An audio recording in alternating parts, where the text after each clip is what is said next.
Hello friends, स्वागत है आपका फिर से हमारे नेक्स्ट वीडियो में। हमसे कनेक्टेड बहुत सारे फ्रेंड्स एंड सब्सक्राइबर्स द्वारा लगातार रिक्वेस्ट आ रही थी कि सर आप बीएड वर्सेस बीटीसी पे जो सुप्रीम कोर्ट का ऑर्डर रिजर्व हुआ है उस पर आधारित कुछ वीडियो बनाएं और हमको कुछ सही गाइडेंस दें कि जजमेंट क्या आने वाला है।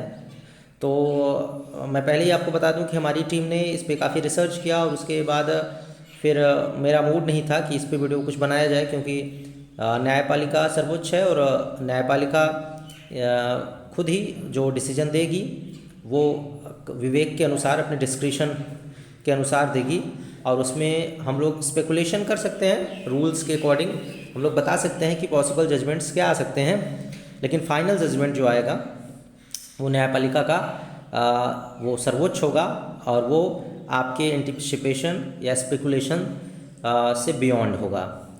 वो कुछ लॉजिकल एंड अलग ही डिसीजन होगा जो सबको सर्वमान्य होगा और डिसीजन सेटिस्फाइंग रहेगा।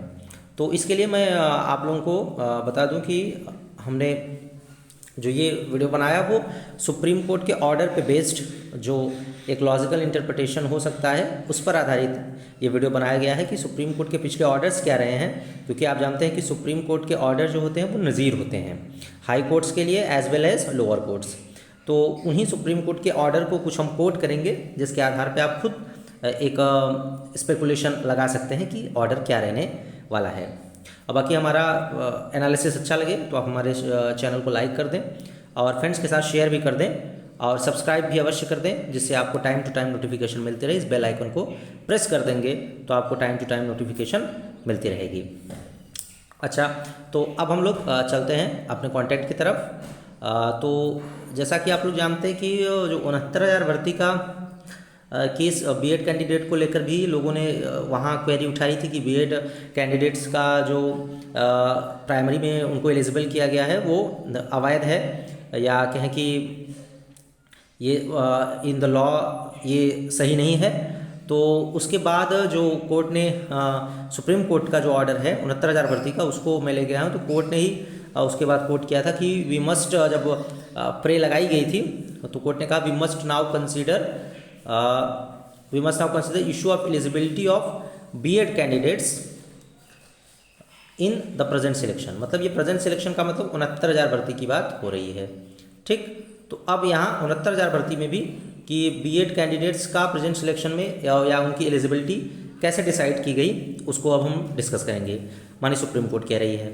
अब इसके बाद अगर आप देखेंगे तो अब पहले देखिए सुप्रीम कोर्ट ने जो पहला 38 पॉइंट में जो बात रखी है तो इसमें एनसीटी के अकॉर्डिंग बात की गई है। तो एनसीटी में तो देखा national council of teachers education act 1993, NCT की जो स्थापना हुई थी वो 1993 के एक्ट के अकॉर्डिंग हुई थी। ठीक, NCT act for short was enacted inter alia to provide for the regulation and proper maintenance of norms and standards in teacher education system।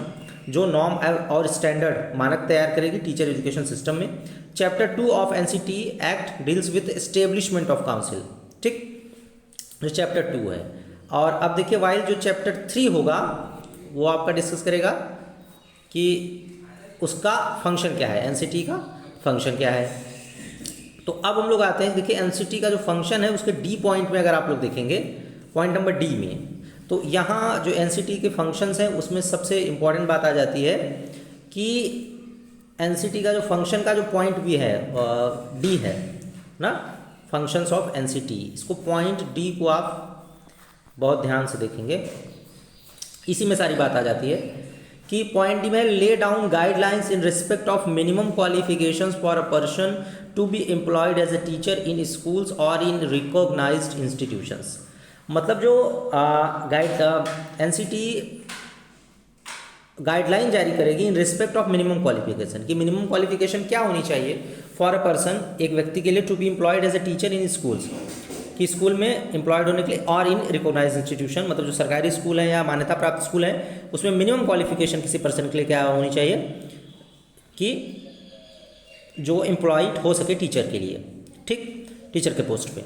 तो ये देखिए यहाँ से बहुत इंपॉर्टेंट बात निकल के आती है, यहाँ से डाउट क्लियर होता है।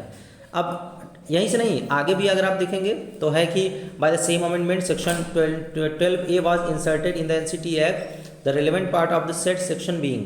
अब देखिए एक अमेंडमेंट किया गया था 2011 में ये अमेंडमेंट किया गया था। इसके अकॉर्डिंग 12A एक सेक्शन जोड़ा गया। तो इसमें देखिए क्या बात हो रही है कि power of council to determine minimum standards of education of school teachers for the purpose of maintaining standards of education in schools. The council may by regulations determine the qualification of person for being recruited as teacher in any pre-primary, primary, upper primary, secondary school, senior secondary or intermediate school or college by whatever name called, established, done, aided or recognized by the central government or state government or a local or other authority। तो वो है कि for the purpose of maintaining standard of school council में regulation करेगी, determine the qualification of person by being recruited as teacher.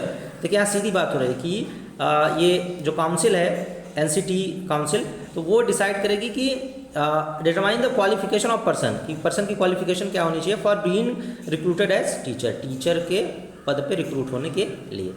तो यहाँ से जो इसकी पावर्स है ये मैं नहीं कर रहा हूँ, ये सारा कोर्ट ने इसको कोर्ट किया है। ये सारा जो आप देख रहे हैं ये ऑर्डर है सुप्रीम कोर्ट का, ये कोई मेरी बात नहीं है, ये कोई मेरा विचार नहीं है, आप लोग ये समझ के रखेंगे।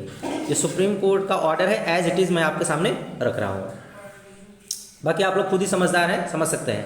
फिर देखिए सेक्शन 32 है of NCT act empowers the NCT to make regulations.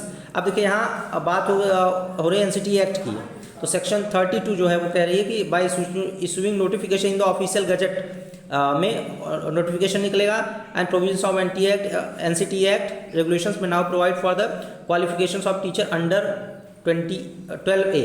मतलब 12A के तहत इनको पावर दे दिया जाता है कि क्वालिफिकेशन क्या होनी चाहिए किसी टीचर की टीचर के पद पे रिक्रूट होने के लिए। तो यहाँ भी देखिए इनके पावर की बात की जा रही है। तो ऐसे बहुत ये सब कोर्ट किया है, कोर्ट खुद ही रिसर्च करती है।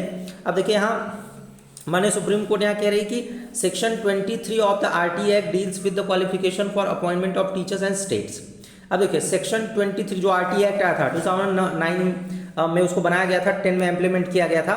तो जो RT act right to education act की बात हो रही है, तो यहाँ आप देखेंगे तो है 23 पॉइंट में यहाँ सेक्शन 23 में बताया गया है कि qualification for appointment and terms and conditions of services of teachers. तो any person possessing such minimum qualifications are laid down by an academic authority की बात हो रही है, authorise by the central government by notification shall be eligible for appointment as a teacher.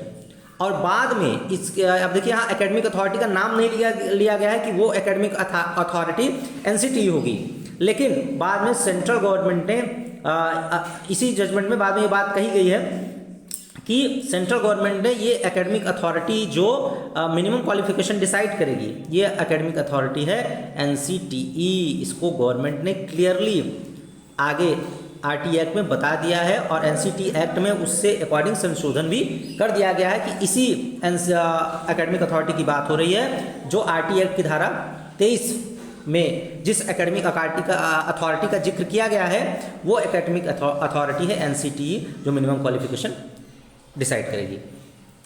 तो यहाँ ये सारी बातें ये मैं कोर्ट की बातें रख रहा हूँ। और बाकी ये देखिए मैंने शॉर्ट नोट बनाया है कि जिस पॉइंट्स पे जो कोर्ट के आदेश में पॉइंट जो मैटर करेंगे बीएड वर्सेस बीटीसी, तो इसमें आप देखिए 12 को आपका जजमेंट रिजर्व हुआ है और जजमेंट कुछ लोग पूछ रहे हैं कब तक आ जाएगा। तो आपका ऑर्डर बेसिकली 1 से 2 महीने के अंदर आ जाना चाहिए अगर कुछ व्यवधान नहीं आता है, स्पेसिफिक व्यवधान, और बाकी इतने टाइम में आपका आ जाना चाहिए 1 महीने या 2 महीने के अंदर। मैक्सिमम टाइम 3 महीने का लगता है किसी रिजर्व ऑर्डर को, कोर्ट भी ये जानती है। हालांकि कोई ऐसा लिखित में ऐसा कुछ नहीं है, लेकिन एक स्पेकुलेशन लगाया जाता है कि मतलब 3 महीने तक अंदर आना ही होना है ऑर्डर, और बाकी कम टाइम में भी आ सकता है। और बाकी देखिए इसमें मैंने लिखा है कि BEd is eligible for the quality teacher से बात की गई है। माननीय सुप्रीम कोर्ट में वकील्स ने रखा है, लॉयर्स ने जो बीएड की तरफ से या बीटीसी की तरफ से कि क्वालिटी एजुकेशन में क्वालिटी को मेंटेन करने के लिए जो समग्र शिक्षा की बात होती है कि एजुकेशन विथ क्वालिटी, केवल अब सर्व शिक्षा अभियान नहीं, अब समग्र शिक्षा अभियान चलता है कि जो क्वालिटी एजुकेशन की बात होती है, तो वहाँ कहा गया है कि बीएड है एलिजिबल है। और फिर 6 मंथ ब्रिज कोर्स, फिर कोर्ट ने उस पर टिप्पणी की आप 6 मंथ का ब्रिज कोर्स फिर क्यों करवा रहे हैं। तो देखिए बीएड जो है वो आप देखिए बीटीसी के पास जो एक मेन पॉइंट है जिस पे राजस्थान हाई कोर्ट के डबल बेंच का ऑर्डर भी आया था, तो उसमें भी ऐसा कुछ कहा गया था कि जो BTC का पॉइंट था कि बीएड जो पॉइंट होते हैं वो ट्रेनी टीचर के पोस्ट पे पॉइंट होते हैं, बाद में उनको 6 मंथ का ब्रिज कोर्स कराया जाता है, तो इतने ही एलिजिबल हैं तो 6 मंथ का ब्रिज कोर्स क्यों? हालांकि ब्रिज कोर्स एलिमेंट्री एजुकेशन को जानने और समझने के लिए उसको कराया जाता है 6 महीने का ब्रिज कोर्स, वो तो एक अलग मैटर है, उस पर मैं ज़्यादा कोट नहीं करना चाहूँगा, बाकी आप लोग खुद रिसर्च कर रहे होंगे। फिर NCT के पास राइट्स है eligibility criteria for the teacher recruitment. हाँ, तो इसमें ये देखिए ये बात उठी थी सुप्रीम कोर्ट में, तो इसका आंसर है यस, पूरा राइट है NCT के पास, इसमें नो डाउट। मैंने सुप्रीम कोर्ट का ऑर्डर कोट कर दिया है और सुप्रीम कोर्ट ऐसा कह रही है, मैं ऐसा कुछ नहीं कह रहा हूँ, ठीक। केवल DLED प्राइमरी टीचर्स के लिए एलिजिबल, क्या कोई सर्वे किया गया है? ऐसा भी माननीय कोर्ट ने टिप्पणी की है कि ऐसा कोई सर्वे किए हैं क्या आप लोग कि DLED ही एलिजिबल है? बाकी तो आप लोग जानते हैं कि DLED होता है प्राइमरी एलिमेंट्री एजुकेशन के लिए, फिर BEd हायर एजुकेशन, तो फिर उसको प्राइमरी में एलिजिबल किया जा रहा है। कई सारे पॉइंट्स ऐसे रखे गए हैं, लेकिन बाकी जो लॉजिकल पॉइंट्स थे उसको मैंने आपके सामने रख दिए, और बाकी आप अपने डिस्क्रिप्शन अपने विवेक के आधार पे आप लोग खुद पता कर सकते हैं कि डिसीजन क्या रहने वाला है, किसके पक्ष में रहने वाला है। बाकी तो आप लोग जानते हैं इतने सारे ऑर्डर्स हैं high court and supreme courts के, इससे रिलेटेड वो जब ऑर्डर आएगा तो आप लोग देखेंगे 70-80 पेज का ऑर्डर होगा, 90 पेज का, उसमें कई सारे पॉइंट्स रहेंगे, तो आप उसको जाके फिर पढ़ेंगे डिटेल में तो पता चलेगा कि कैसे कैसे क्या था। उस पर आपको बहुत ज़्यादा PhD नहीं करनी है, बहुत ज़्यादा रिसर्च नहीं करना है कि क्या रहने वाला है, क्या स्पेकुलेशन, कुछ नहीं।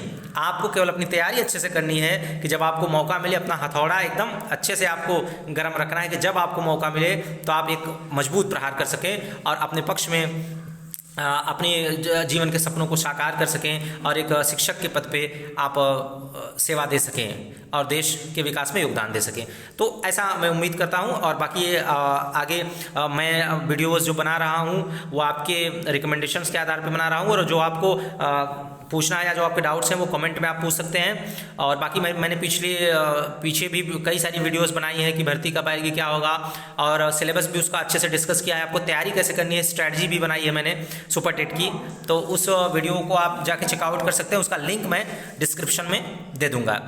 तो डिस्क्रिप्शन में जाके आप उस लिंक के माध्यम से देख सकते हैं वो सारे वीडियो, और हमारी टीम आपको बेहतर मदद प्रोवाइड करने की लगातार कोशिश कर रही है। और बाकी सोशल मीडिया से थोड़ा दूर हटकर आप लोग अच्छे कंटेंट का चुनाव करके अपनी तैयारी अच्छे से करें। बाकी माननीय कोर्ट का डिसीजन बहुत ही अच्छा रहने वाला है और आपके लिए एकदम सेटिस्फैक्ट्री रहने वाला है, उसमें कोई आपको ऐसा डाउट नहीं रहेगा या कोई कंप्लेंट नहीं रह जाएगी। न्यायपालिका सर्वोच्च है, आप जानते ही हैं।